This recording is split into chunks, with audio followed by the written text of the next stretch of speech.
पाकिस्तान की कंगाली हालत किसी से छिपी नहीं है। उसकी आर्थिक स्थिति ऐसी हो गई है कि दुनिया के बड़े देश उसे कर्जा देना तक नहीं चाहते। हालात इतने बिगड़ गए हैं कि लोग दाने दाने को मोहताज हैं। आए दिन ऐसे वीडियो सामने आते रहते हैं जिसमें लोगों को आटा, दाल, चावल को लूटते देखा जा सकता है। इन सब के बीच इजराइल से जंग लड़ रहे हमास ने इजराइल को हराने के लिए पाकिस्तान से मदद मांगी है। अब उसे समझाए कौन कि जो देश अपनी मदद नहीं कर पा रहा है वो किसी और देश की मदद क्या खाक कर पाएगा। हमास को 24 करोड़ की आबादी वाले पाकिस्तान से आखिरी उम्मीद दिखाई दे रही है। पाकिस्तान के इस्लामाबाद पहुंचे हमास चीफ इस्माइल हानिये ने पाकिस्तान को एक ताकतवर देश बताया। हानिये ने पाकिस्तान को इस्लाम के लिए लड़ने वाला मुजाहिदीन तक करार दे दिया। हानिये ने कहा, अगर पाकिस्तान चाहे तो वो हमें सपोर्ट करके इजरायली हमले रुकवा सकता है। अब देखना दिलचस्प होगा कि पहले से लुट पिट चुका पाकिस्तान हमास की मदद कैसे कर पाता है।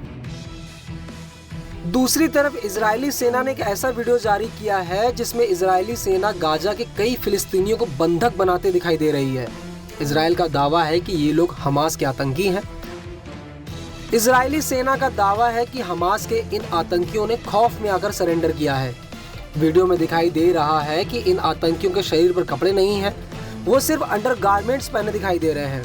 उनकी आंखों पर पट्टी बंधी हुई है और हाथ पीछे की तरफ बंधे हुए हैं।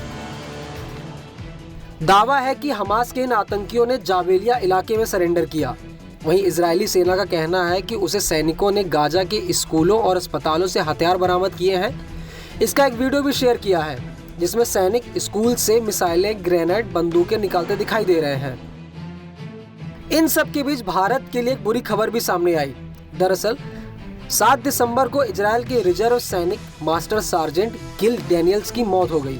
गिल मूल रूप से महाराष्ट्र के रहने वाले थे। गिल इजरायल के अशडोद शहर में मकीफ गिमेल हाई स्कूल में क्लास ऑफ 2007 के छात्र थे। इसके बाद उन्होंने इजरायल की हिब्रू यूनिवर्सिटी से मास्टर्स ऑफ फार्मेसी की डिग्री पूरी की। 7 अक्टूबर के हमले के बाद गिल रिजर्व ड्यूटी पर वापस लौटे थे। गिल के एक दोस्त ने कहा कि वो एक शानदार इंसान था। वो एक जीनियस था जिसका शानदार व्यक्तित्व था। 1 महीने पहले उसकी एंगेजमेंट हुई थी। गिल का शहीद होना देश के लिए बहुत बड़ा नुकसान है। मीडिया रिपोर्ट्स की माने तो गाजा में हमास के हमले में इजरायली मिनिस्टर के सैनिक बेटे की भी जान चली गई।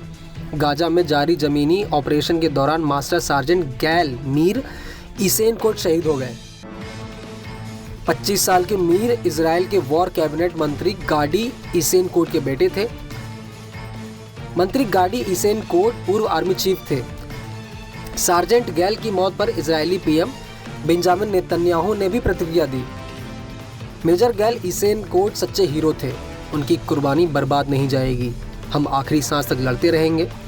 बता दें कि 7 अक्टूबर से इजरायल और हमास के बीच शुरू हुए वॉर के 61 दिन बीत चुके हैं, जिसमें अब तक 17,000 से ज़्यादा मौतें हो चुकी हैं, जबकि 40,000 से ज़्यादा लोग घायल हो चुके हैं। इजरायल और हमास के बीच जंग के चलते गाजा में स्वास्थ्य सेवाएं चरमरा गई हैं, जिसे लेकर WHO ने चेतावनी जारी की है।